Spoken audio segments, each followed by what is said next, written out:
بيقولوا لي يعني على الهواء مباشرة ان مراسلنا في بورسعيد بيقول بعد ما انهينا معاه المكالمة، يمكن سمع الحوار اللي دار مع الاستاذ محمد الدسوقي والاستاذ محمد ياسين وغيره، وبيقول ان ده كان شجار بين عائلتين.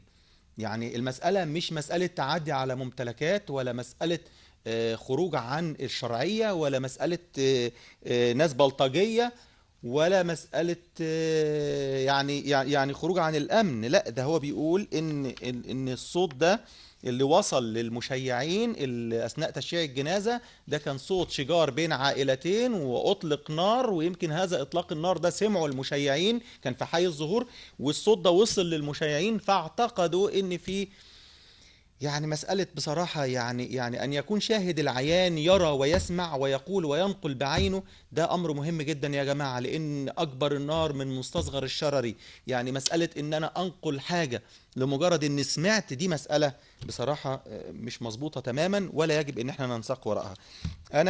أنا أذهب الآن إلى السويس. أرض الشهداء.